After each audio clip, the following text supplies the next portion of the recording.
So Ray took off again today? I know. I mean, he took off like 8 months ago a day. Dude, what a slacker. I know. He's gone all the time. What do you think he's doing today? I bet he's looking for Bigfoot. Yeah. He could be even out that tan he's got. Have you seen that thing, dude? Takes his shirt off, okay, he's got a white tank top on. I hope he's at the lake. Oh my gosh. I bet he's measuring his beard. Oh, he could be doing that too. Checking if he got an extra half inch over the weekend. Yeah. Maybe he's practicing his hammer skills. Yeah. He could be doing that. He should be doing that. Yeah, he needs a little work. Hi, and welcome back for episode 11 of Building a House Start to Finish here in the Great Smoky Mountains of Western North Carolina. Since the windows and doors are installed, it's time to start putting up corner boards and window trims so we can side this house.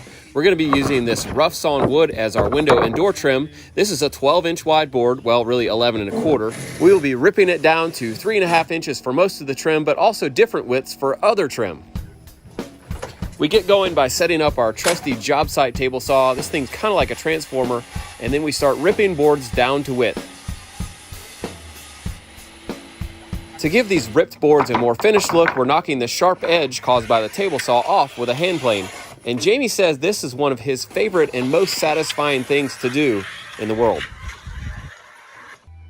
We bought these trim boards thinking that they were a full inch thick, but they weren't. They only measured about 7/8, which was thinner than the overlapping part of our lap siding, which is a problem.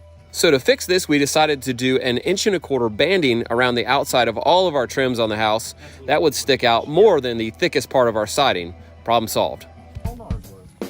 Once the boards were ripped, we put a heavy coat of solid color stain on all 4 sides, and Jamie uses this dunk technique with a whiz roller to get it on there thick the first shot, and this makes a great base coat. We also pre-paint the end grain of the boards, but we wait until we cut them to length to do it, because if you did it first, you would simply be cutting off the part you already painted and then painting it again later. I like it. Woo! How many are we going for here? All of them. Before we could install any corner boards or siding, we had to install this flashing that goes over top of the stonework. And this isn't something you can buy at the store, so we make it at the shop on our metal brake.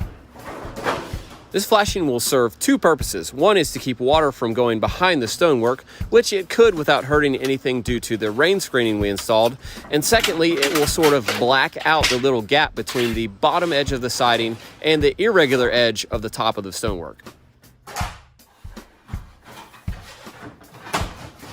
Once we have the metal ripped down to the correct width, first Jamie hems the edge and rolls it over so that the edge you see is a nice finished looking edge with the correct color. Next, Jamie measures an 1.25 inch turnout and then breaks the metal so that the flashing will have slightly less than 90 degrees and let the water run down the wall and out over the stonework. This drip cap flashing is installed behind the house wrap, just in case any water got behind the siding on the house wrap, it would come out over this flashing. And we also cut it back a bit so that you see the flashing instead of the house wrap below that bottom row of siding. Easy. Wow. It's fine. Okay, a little bit of that. Okay, put that guy in there. And now let's do a little dab right there. And then you can see I open this up a little bit, and you can see I back cut that behind 90 degrees so that this little guy could go over top of it like that and press down in like that. That's it. There you go, bud. SPF 70. This stuff isn't even real. So you're telling me you legit do not wear sunscreen or do not believe in sunscreen? Nope. I mean, we've survived thousands of years without this stuff. Why do we need it now? I don't know. I get sunburned. You don't get sunburned. I mean, you get sunburned once, you're good. Are you sunburned right now? Nope. Not right now. I already got my sunburn. Do you wear sunscreen? I put it on in select areas. Okay. I don't really like it, but you know, I got this because I didn't. Oh, Ray. What's up now? Man. Skin cancer is real, Yeah. even if sunscreen isn't. Yeah. And I got I'm one willing on my to take the shoulder. risk though. Huh. All right. But it took a long time. So It feels so sticky. Yeah. So nasty. it is nasty. Ray, I'm So- with you. I hate this stuff. You believe in it, you just don't like the way it feels. I mean, I don't even know. I don't know. I mean, what is this stuff? What is it? I don't know. Read what's in it. I don't know. This is for your face right here. It's like deodorant. Deodorant. It's, Face and body stick. can we just try a little? All right, we can try a little. A little. Have you ever worn sunscreen before? Maybe when I was a kid. So like never as an adult. No. All right, let's try just a little spot here. Let's see. Okay. Start slowly. Oh, look at it already. Look at it. Oh. Oh, man. It's like Dude, there's something up with this sunscreen. Look how I'm sweating there now. Let me see your other arm. It's not right. Yeah, you're not right. You're sweating more. Huh? Don't use it. I'm telling you. Don't use the sunscreen. Disclaimer: we don't advise on not using sunscreen. Once some of the trim boards had dried, it was time to start installing some window trim. We used button caps, as you can see here, to match the thickness of the window flange so that the trim lays flat and doesn't tip in at the outside edge. We also spaced the trim off the window with these mini pry bars by about 1/8 of an inch, and this gives you a place to put caulking in that will hold really well. If you put caulking only on the surface, it really doesn't hold that well, and it could come off. And there were stickers everywhere on these windows. This one was kind of hard to get out after the fact, but we got it. Next, we started to install that banding that I was talking about earlier for our trim. And for each bottom piece, we had to plane a 5-degree bevel at the part that was sticking out from the other trim so that water would run off instead of back into the house. In case you were wondering, we installed these trim boards using 2.5-inch 15-gauge galvanized trim nails. When installing corner boards, I like to run a nice fat bead of caulk on the edge of the first piece that I install so that the second piece sticks to it and seals really well. Then I come back and touch it up on the surface after the fact. These corner boards are held up off of that flashing by about 1/4 inch so that the end grain does not soak water up if it puddles at all on the flashing. Here I'm starting at one end of the board and aligning this edge that has to be flush and then nailing it off as I go towards the top. Then I'll work my way back down and nail the rest of the board off about every 16 inches.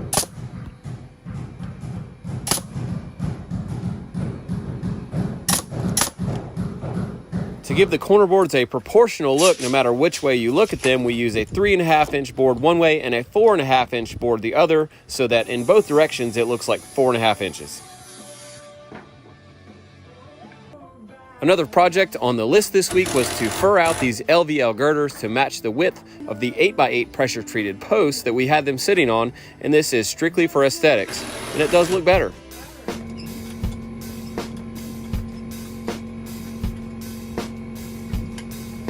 I like to cut the end on my own tube of caulk if I'm doing the caulking. That's what I want it to look like, so that I can do this and make it look really nice the first shot. Caulking is something you have to learn how to do. It's like anything, it takes practice to get good at it. And if you're good, you can do it fast. If you're not practiced up, it may just make a mess. Oh, yeah.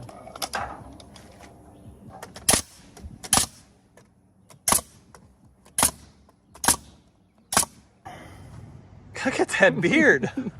It looks even longer on camera. Look in the screen. Look at that. Oh yeah, totally.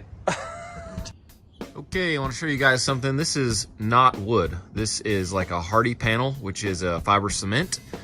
And so is that, but it looks like wood. It looks like cedar.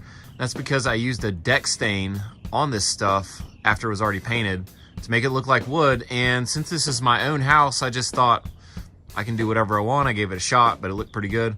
The homeowner on our current job wants to do a similar thing, and I told her we'd be willing to try.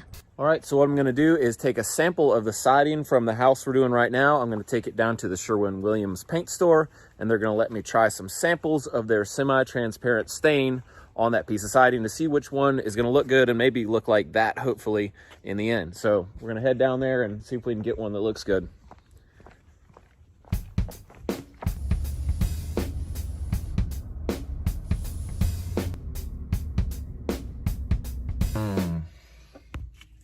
Gotta get this mask on. Let's go ahead and do it one-handed.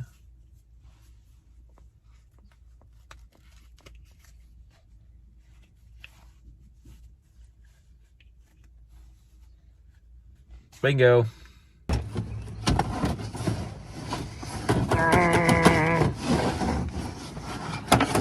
right, here's our siding. This is a Smart Side shake panel.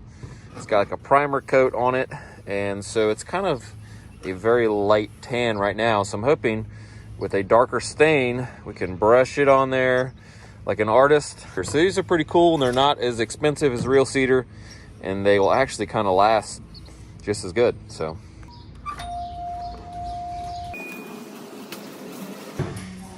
all right, here's test number one. We got duck back, and this is called Mission Brown. We're gonna slap it on here, see what it looks like. Get a little bit down there. Ooh, that's really brown. Why that one? Yeah, it looks good though. I mean, as far as the, it's gonna look like wood. Okay, cool. All right, here's our second attempt here. This is chestnut color in a semi-transparent water base, or I don't know what it is actually. Oil base, semi-transparent oil base. This is what's going on the tongue and groove, so put that down. Just charge it out. Little ridge. All right. Hey, bud, look at that. Yeah, I was just gonna see if anything else. I can tell you that's way thinner of a material there. See, it's kind of, and it's covering really easy. I think that other one's better as far as just the thickness of it. Okay, we'll let that dry a minute. Have a good one, guys. See you, man.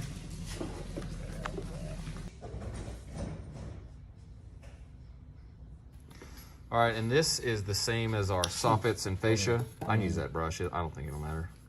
All right. This is the same color we got on soffits and fascia. Ooh, and that's a solid color.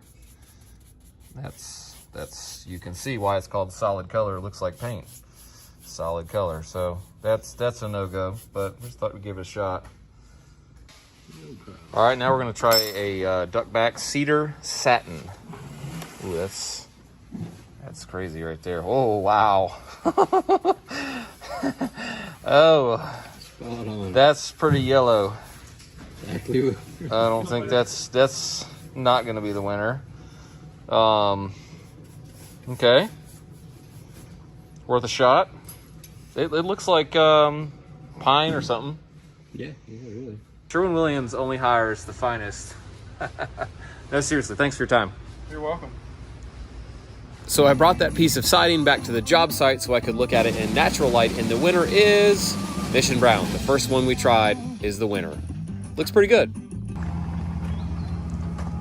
There it is. And the last project for today, installing this French door onto the patio. This is an out swing door, which means it swings out. Most doors in this area swing in so that if it snows, you can still open your doors. But in this case, we wanted to save space on the inside, out swing door. A good trick that I like to do is to fasten the door to the framing behind where the gasket goes, and then you just replace the gasket. That way all of the fasteners are hidden. The aluminum threshold on this door did not want to stay tight to the concrete in the middle, so we had to pre-drill under the gasket and then add a Tapcon screw into the concrete to hold it tight.